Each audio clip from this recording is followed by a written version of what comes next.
ठीक, चलो types of lysosome.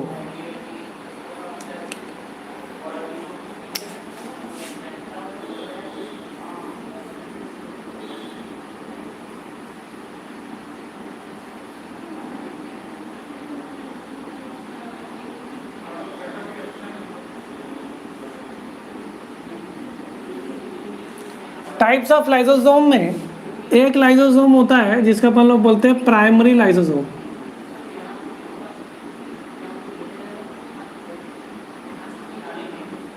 Second जो है वह सेकेंडरी लाइसोसोम।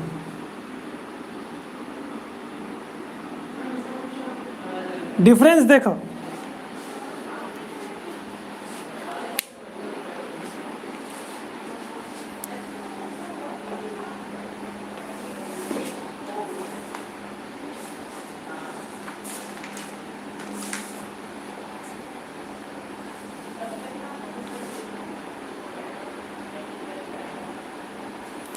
प्राइमरी लाइसोसोम जो है यह न्यूली फॉर्म्ड रहेंगे।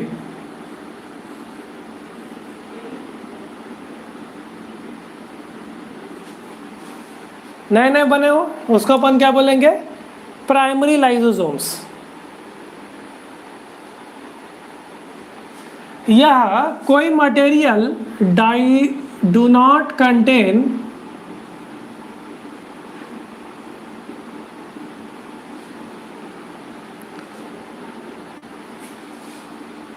इंट्रासेलुलर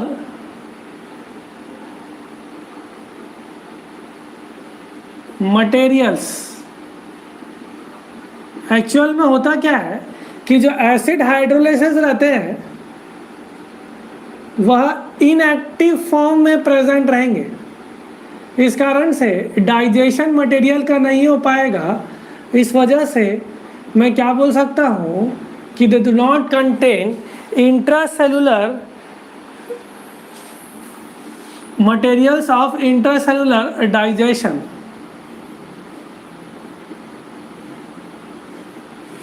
इनएक्टिव है, नए नए बने, इस कारण से प्राइमरी लाइसोसोम्स।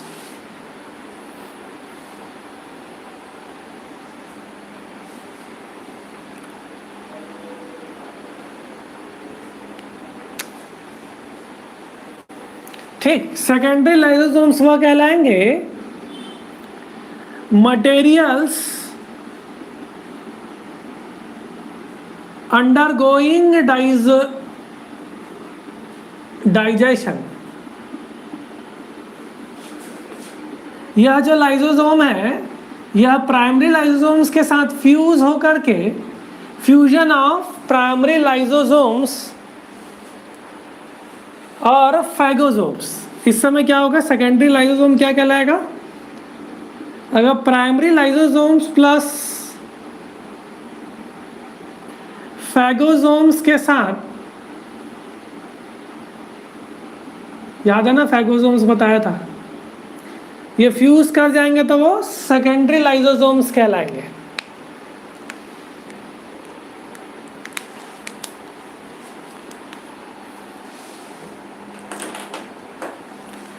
थर्ड देखो, रेजिडुअल बॉडीज।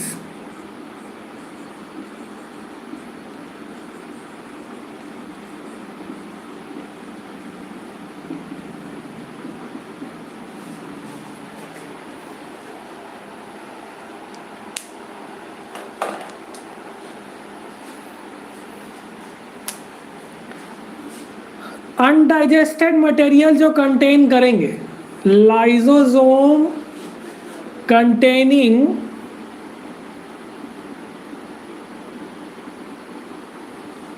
undigested materials, इनको हम लोग क्या बोलेंगे? Residual bodies. इनको और क्या बोला जाता है? टीलोलाइसोसोम्स। क्या बोला जाता है? टीलोलाइसोसोम।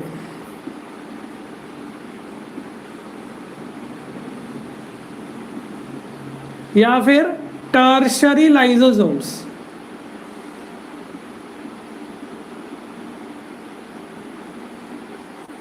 फोर्थ प्रकार देखो,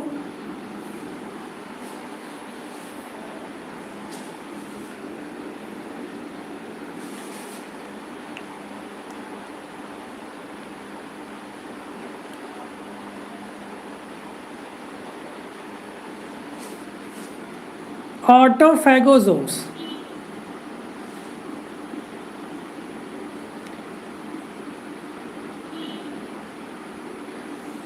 Lysosome containing cell organelles to be lysosome containing autophagic lysosome भी बोला जाता है इनको। Lysosomes containing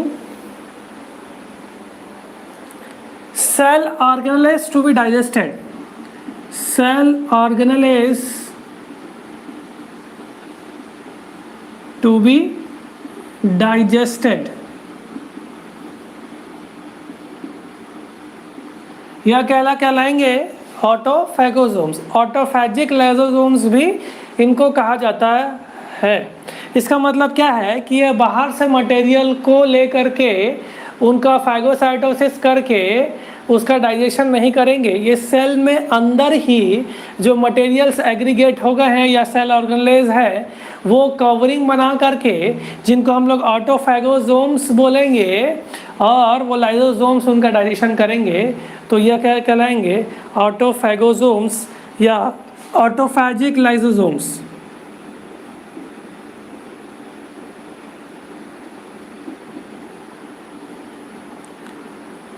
double bound membrane structure रहेंगे, याद रखे रहना।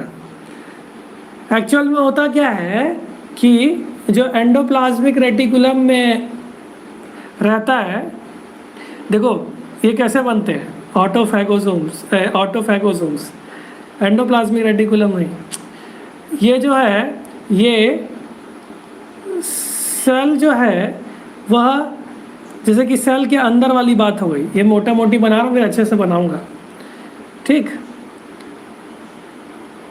होगा क्या, सेल के अंदर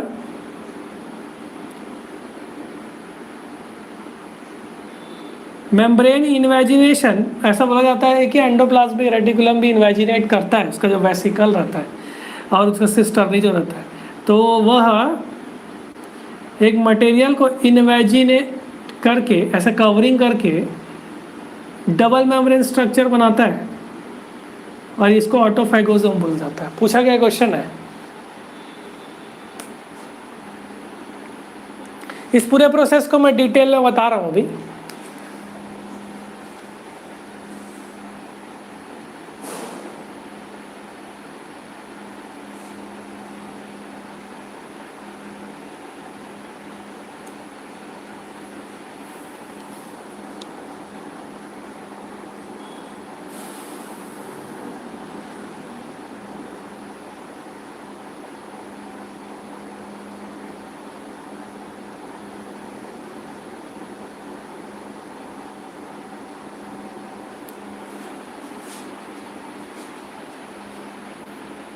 ठीक, चलो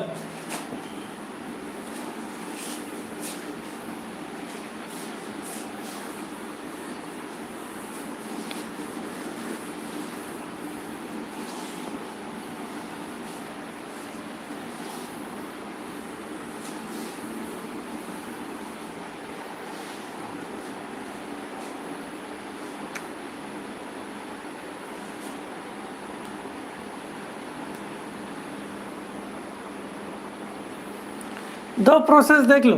एक बोलते हैं अपन ऑटोफैगी,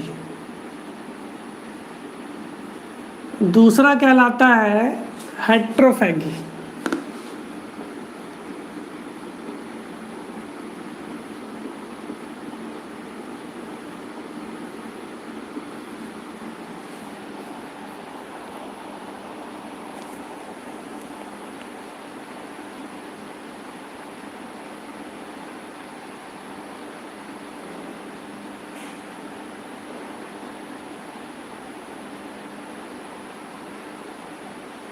देखो, साइटोप्लाज्मिक कंपोनेंट्स का degradation of cytoplasmic components, cytoplasm के अंदर कंपोनेंट्स का डिग्रेडेशन क्या कहलाएगा? ऑटोफैजी। और हेट्रोफैजी क्या कहलाएगा? Substance taken from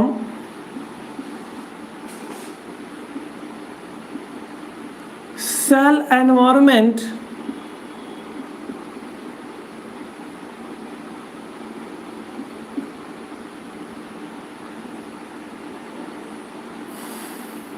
and digested in lysosome, बाहर से आएगा, उनको हम लोग हेट्रोफैगी बाहर एनवायरनमेंट से लिए, from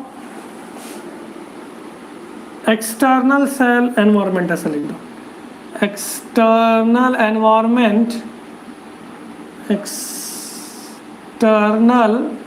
environment into the cells, बाहर से लिया गया और एंड डाइजेस्टेड इन लाइजोसोम, क्या कहलाएगा? हेट्रोफैगी। तो साइटोप्लाज्मिक कंपोनेंट्स का डिग्रेडेशन और बाहर एनवायरनमेंट से लाइजोस आने के बाद उनका डाइजेशन क्या कहलाएगा? हेट्रोफैगी।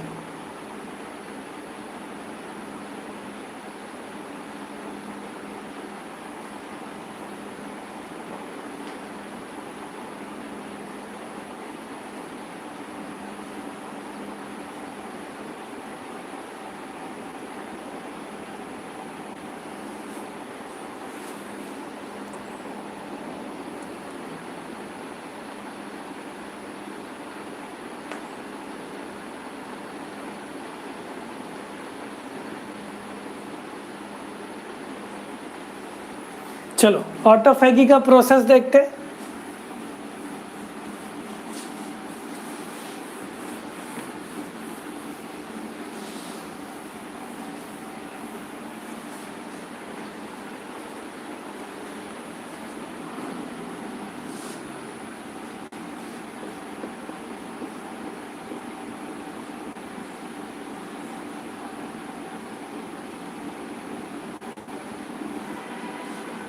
ठीक, एक बड़ा सा गोला बनाते हैं।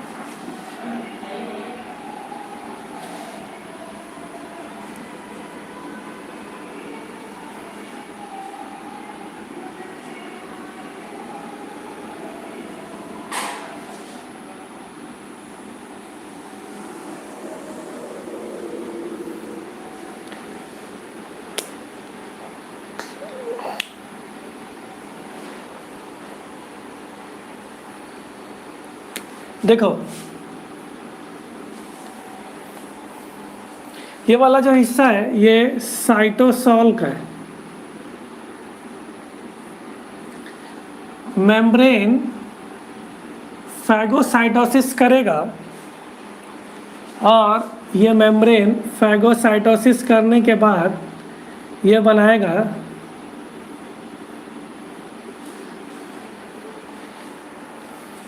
फैगोसोम्स।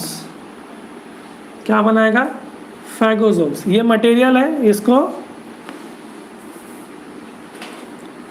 फैगोसाइटोसिस करवाया और ये क्या बनाया? फैगोसोम्स।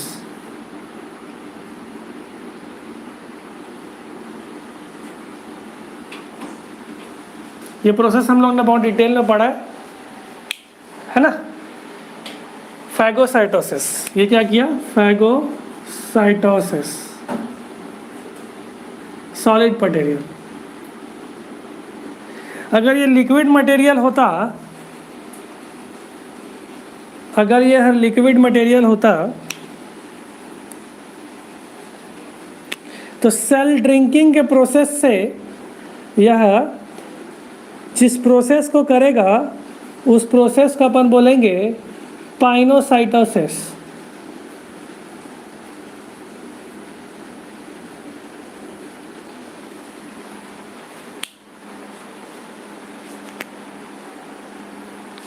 ठीक, क्या हुआ? पाइनोसाइटोसिस।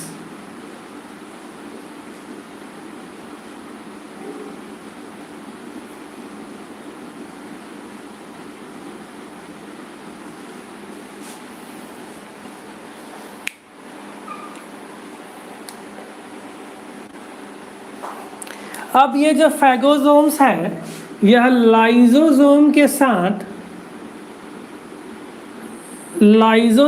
के साथ बाइंड करेगा, बाइंड्स टू लाइसोसोम।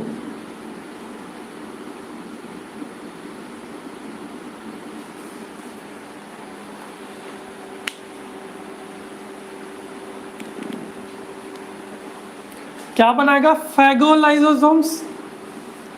ठीक। अब पाइनोसाइटोसिस अर्ली एंडोसोम्स के पास पहुंचेगा और ये एंडोसोम्स फिर लेट एंडोसोम्स के पास, और फिर लेट एंडोसोम्स लाइसोसोम के साथ फ्यूज करके एंडोलाइसोसोम्स बनाएगा। समझ रहे हो? यहाँ पे वो एंडोलाइसोसोम्स बनाएगा इस वाले केस में।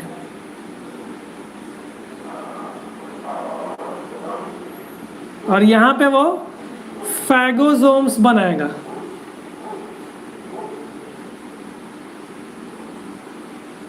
देखो देखने के लिए बहुत आसान लगता है, फैगोलाइसोसोम बनाएगा।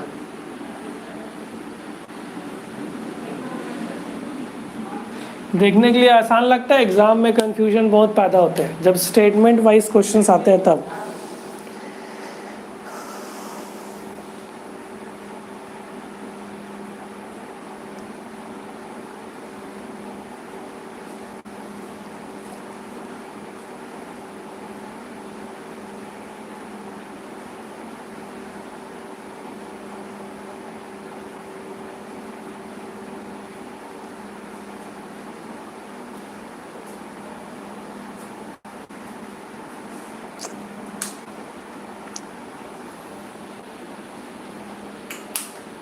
छापो छापो जल्दी।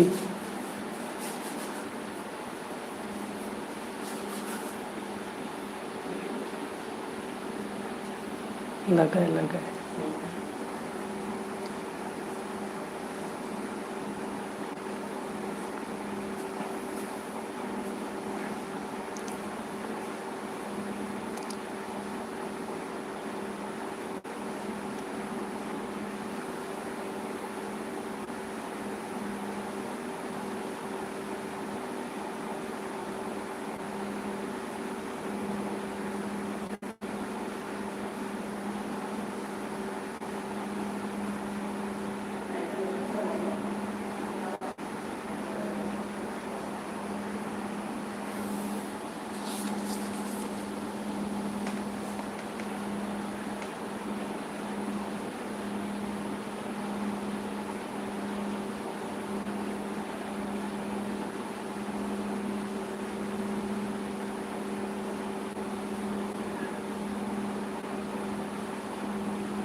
ठीक।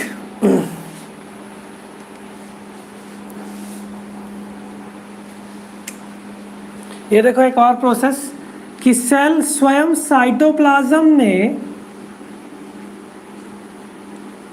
एक स्ट्रक्चर बनाएगा, साइटोप्लाज्म के कंटेंट्स को करना है। तो ये ऑटोफेज ये भी होगा ना, साइटोप्लाज्म के कॉन्स्टिट्यूएंट्स को ही डिग्रेड करना है, तो वो एक स्ट्रक्चर बनाएगा जिसको बोला जाएगा फैगोफोर। फैगोफोर जो है वो उनका सिंथेसिस स्वयं होता है, इस कारण से उनको डी नोवो फॉर्मेशन बोलेंगे। क्या बोलेंगे? De novo structures. Phagophores are formed de novo, स्वयं अपने आप बन रहे हैं। किससे बनते हैं? कप शेप्ड मेम्ब्रेन से। कप शेप्ड, अभी बताया ना ऑटोफैगोसोम कैसे बना, वैसे ही कप शेप्ड मेम्ब्रेन से बनेंगे और ये एक डबल मेम्ब्रेन बाउंड स्ट्रक्चर बनाएंगे जिनको बोला जाएगा ऑटोफैगोसोम्स। क्या बोला जाएगा? ऑटोफैगोसोम्स।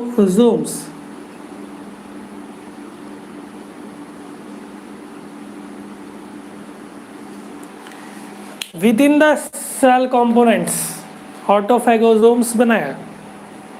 ये देखो ये जो कंपोनेंट्स है, जैसे कि मैक्रोफेजेस है, मैक्रोफेजेस ने फैगोसाइटोसिस करके फैगोसोम बनाया, फैगोसोम बनाने के बाद लाइसोसोम के साथ फैगोलाइसोसोम बनाया। ये एक तरीका हो सकता है।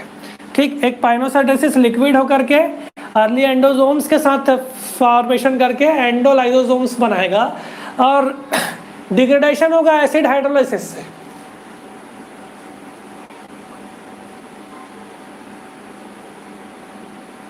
अब ये ऑटोफैगोसोम्स एंडोसोम्स के साथ भी फ्यूज हो सकते हैं और लाइसोसोम के साथ भी फ्यूज हो सकते हैं।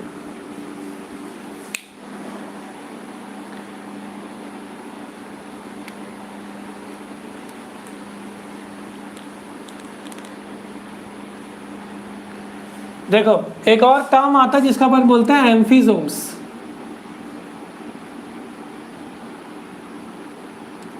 Product of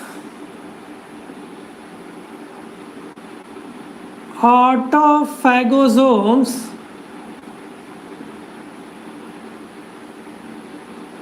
and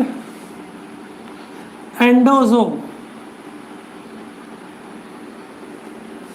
fusion product लिख लो ऑफ ऑटोफैगोसोम्स एंड एंडोसोम्स क्या कहलाएगा? एम्फीसोम्स। क्या क्या हुआ देखते जाओ। मैक्रोफेजेस है या न्यूट्रोफिल्स है, उन्होंने बाहर के मटेरियल को फैगोसाइटोसिस करके फैगोसोम्स का फॉर्मेशन किया। फैगोसोम्स लाइसोसोम के साथ बाइंड करके फैगोलाइसोसोम्स बनाए। पाइनोसाइटोसिस करके अर्ली एंडोसोम्स लेट एंडोसोम्स करने के बाद यह एंडोलाइसोसोम्स का फॉर्मेशन करेगा। ठीक, चलिए फैगोफोर साइटोप्लाज्म के कंटेंट्स को ही अगर डिग्रेड करवाना है तो फैगोफोर का फॉर्मेशन होगा और यह फैगोफोर स्वयं डीनोवो सिंथेसिस करेंगे। डीनोवो सिंथेसिस बोलते हैं। डीनोवो सिंथेसिस कप शेप्ड मेम्ब्रेन से और एक डबल मेम्ब्रेन बाउंड ऑटोफैगोसोम्स बनाएंगे। पूरे एक एक स्टेटमेंट से क्वेश्चन है, याद रखे रहना। एक एक स्टेटमेंट से क्वेश्चन आया है। ऑटोफैगोसोम्स बनाने के बाद यह एंडोसोम्स के साथ भी बाइंड हो जाएंगे और उनके प्रोडक्ट्स को अपन लोग क्या बोलेंगे? एम्फीसोम्स। फिर वो एम्फीसोम्स जाकर के लाइसोसोम से भी बाइंड हो सकते हैं ना। एम्फीसोम्स जाकर के लाइसोसोम के साथ भी बाइंड करेंगे और लाइसोसोम में क्या होगा? एसिड हाइड्रोलाइसिस क्या करेगा कि उस मेम्ब्रेन उस मटेरियल को डिग्रेड करेगा, है ना। डिग्रेड करने के बाद इस सेल मटेरियल को सेल से बाहर करना है। इस सेल मटेरियल को सेल, देखो ये कैसे हुआ? जब मिसफोल्डेड प्रोटीन सेल के अंदर ही प्रेजेंट रह गए, सेल एग्रीगेशन हो गया, तो इनका डिग्रेडेशन करना है। तो इस कारण से वह यह प्रोसेस को भी चालू करवा देंगे। लाइसोसोम्स क्या करेंगे? इनको डिग्रेड करेंगे एसिड हाइड्रोलाइसिस की मदद से। इतना सारा एसिड हाइड्रोलाइसिस पता है मैं आप लोगों को, है ना। और उस मेम्ब्रेन, अब देखो सीधी सी बात है, इसको मटेरियल्स को डिग्रेड, चाहे वो मैक्रोफेजेस से लाया हुआ एंटीजन क्यों ना हो, चाहे वो एक लिक्विड मटेरियल क्यों ना हो, चाहे वो एक सेल एग्रीगेशन क्यों ना हो, इस मटेरियल को सेल अपने पास रखने की कोशिश नहीं करेगा, इसको बाहर करने की कोशिश करेगा। और वो एक्सोसाइटोसिस के प्रोसेस से सेल से उस मटेरियल को बाहर कर देगा। तो डिग्रेडेड मटेरियल सेल से बाहर हो गए।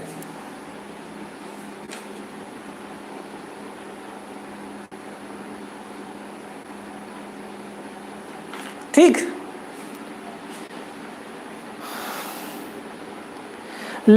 ऑटोफैगोसोम्स लाइसोसोम के साथ जुड़ करके ऑटोलाइसोसोम्स भी बना सकते हैं, एम्फीसोम्स भी बना सकते हैं। एंडोसोम्स के साथ जुड़ करके एम्फीसोम्स बनाने के बाद वो लाइसोसोम के साथ डिग्रेड, ऑटोलाइसोसोम्स बोलेगा तो समझ जाना, लाइसोसोम के साथ डिग्रेड ज्वाइन हो चुका है। तो ऑटोलाइसोसोम्स क्या करेगा? इस ऑटोफैगोसोम्स के इनर मेम्ब्रेन को डिग्रेड करेगा और मटेरियल्स को भी डिग्रेड कर देगा।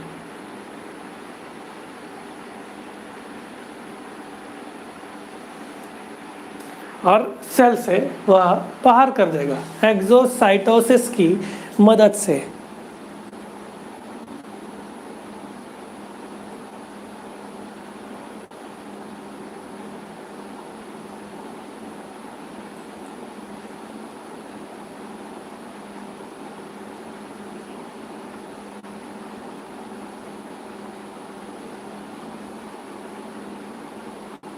ठीक, कुछ लाइसोसोम ऐसे हैं जो प्लाज्मा मेम्ब्रेन में जा करके बाइंड हो सकते हैं।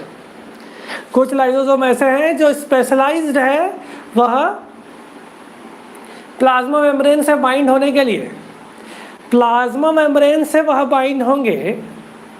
प्लाज्मा मेम्ब्रेन से बाइंड, एग्जांपल ले लो, मिलेनोसाइट्स, मिलेनिन प्रोड्यूसिंग सेल्स, है ना, स्टोर्ड रहेगा मिलानिन पिगमेंट, इनको हम लोग क्या बोलेंगे, मिलानोसोम्स। लाइसोसोम कंटेनिंग स्ट्रक्चर है, यह जा करके मेम्ब्रेन के पास जा करके फ्यूज होगा और मेम्ब्रेन से फ्यूज होने के बाद यह एक्सोसाइटोसिस करके मिलानिन पिगमेंट को एक्स्ट्रा सेलुलर स्पेसेस में छोड़ देगा। तो melanin pigments extra cellular spaces में आ जाएंगे, सेल के बाहर हो गए, है ना। तो कुछ लाइसोसोम स्पेशलाइज्ड रहते हैं इसमें एक्सोसाइटोसिस के प्रोसेस के लिए या मेम्ब्रेन फ्यूजन के लिए।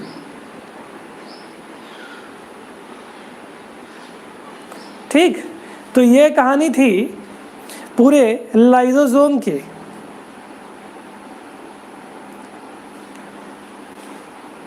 और एंजाइम्स अगर आप लोग देखोगे, जैसे न्यूक्लियोजेस बोल दिया तो राइबोन्यूक्लियोजेस आरएनए डिग्रेड करेगा, है ना। डीऑक्सीराइबोन्यूक्लियस डीएनए डिग्रेड करेगा। लाइपेजेस क्या करेगा, लिपिड्स को डिग्रेड करेगा। तो फॉस्फोलाइपेज क्या करेगा, फॉस्फोलिपिड्स को डिग्रेड करेगा, है ना। तो उस एंजाइम के फंक्शंस तो आप पढ़ सकते हैं, मैं आपको एक लिस्ट भेज दूंगा, वो सिंपल आप सब जानते हैं। न्यूक्लियोजेस बोला तो राइबोन्यूक्लियोजेस, डीऑक्सीराइबोन्यूक्लियोजेस हो गया। तो राइबोन्यूक्लियोजेस आरएनए डिग्रेड करेंगे और डीऑक्सीराइबोन्यूक्लियस डीएनए डिग्रेड करेंगे।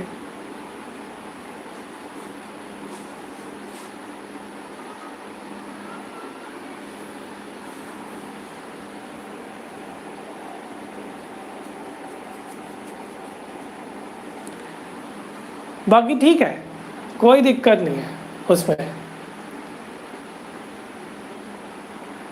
एंजाइम्स के लिस्ट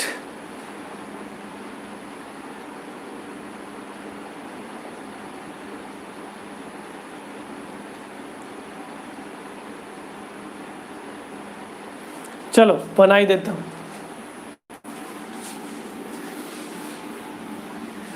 उतना ज़्यादा वो नहीं है, आप लोग सब जानते हैं, एमएससी क्रॉस कर चुके हैं, तो एमएससी पढ़ने वाले लोग सब ये छोटे छोटे एंजाइम्स को तो जानते ही हैं।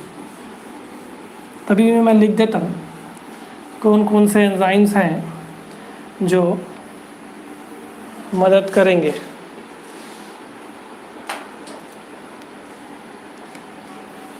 ठीक, सबसे पहले देखो फॉस्फेटेजेस।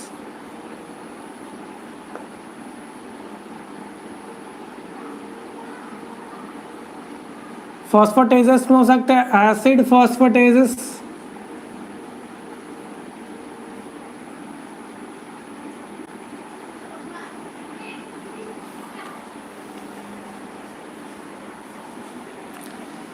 दूसरा क्या हो सकता है, फॉस्फोडाइएस्टरेजेस, फॉस्फोडाइएस्टरेजेस।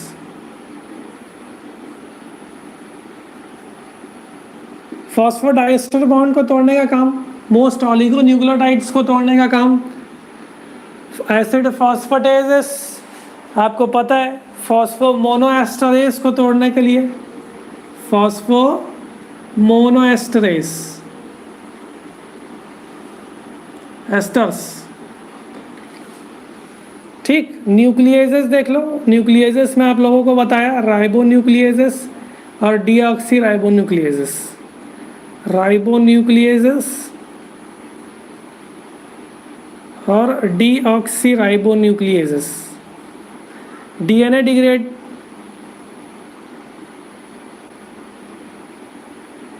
अच्छा, एक मैसेज भी डाल लो, अगर आप लोग गूगल मीट का सेशन करना है तो आप यस सर लिख सकते हैं, कुछ पूछना है तो। ठीक, यस सर करना है तो यस सर लिखिए।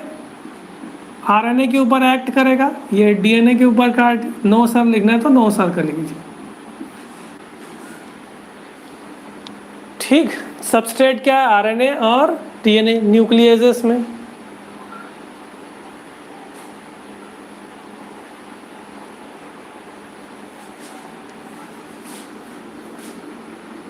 और कौन कौन से हो सकते? मैनोसाइडेजेस,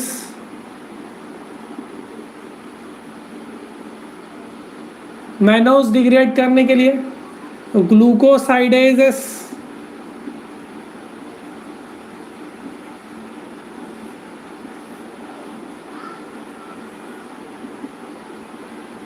मैनोस डिग्रेड करने के लिए मैनोस, मैनोसाइडेजेस, ग्लाइकोजन डिग्रेड करने के लिए ग्लूकोसाइडेजेस, और ग्लूकोयूरानिक एसिड को डिग्रेड करने के लिए ग्लूकोयूरिनिडेज एंजाइम, हाइलुरोनिक एसिड को डिग्रेड करने के लिए हाइलुरोनिडेज। ये सब मैं पढ़ा चुका हूँ आप लोगों को अच्छे से, ये एंजाइम्स भी प्रेजेंट हो गए। प्रोटीएजेस देख देते हैं।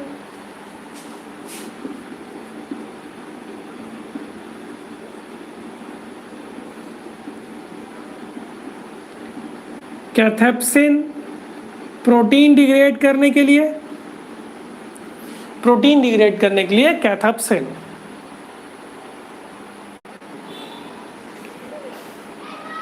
ठीक है, थोड़ा सा गायब हो गए थे। ये बता रहा था कि प्रोटीएजेस जो है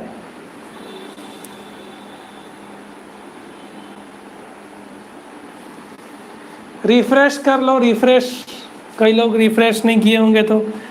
प्रोटीएजेस जो है कैथेप्सिन कोलेजन डिग्रेड करने के लिए, पेप्टाइड्स डिग्रेड करने के लिए पेप्टाइडेस। ठीक, चलो lipid degrading enzyme,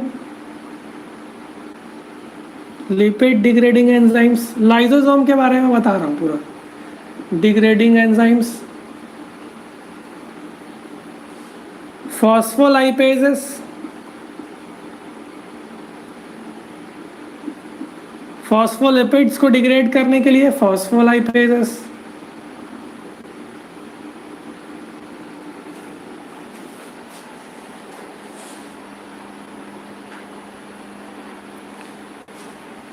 fatty acid ester को तोड़ने के लिए एस्टरेजेस, फैटी एसिड एस्टर तोड़ने के लिए, फॉस्फोलाइपेज तोड़ने के लिए फॉस्फोलाइपिड्स के ऊपर एक्ट करेगा।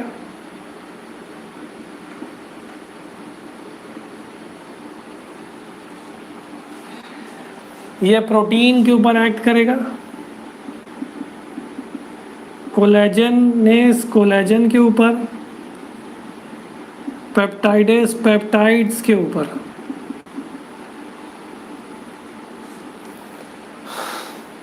ये मैनोसाइट्स,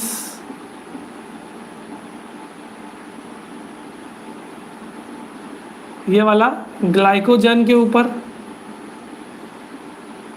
ये ग्लूकोयूरानिक के ऊपर, और ये वाला हाइलुरोनिक एसिड के ऊपर।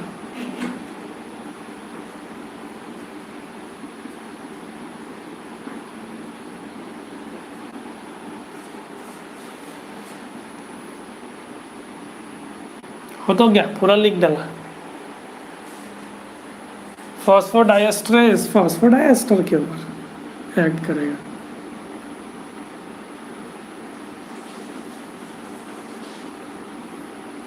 तो इतने सारे एंजाइम्स हैं जो lysosome acid hydrolases present in acid hydrolase heading डाल लेना है, एसिड हाइड्रोलाइजेस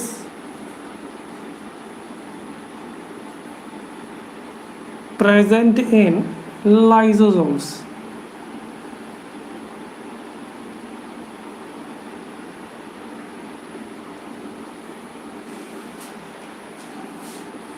तो लाइसोसोम की कहानी पूरी तरह खत्म होती है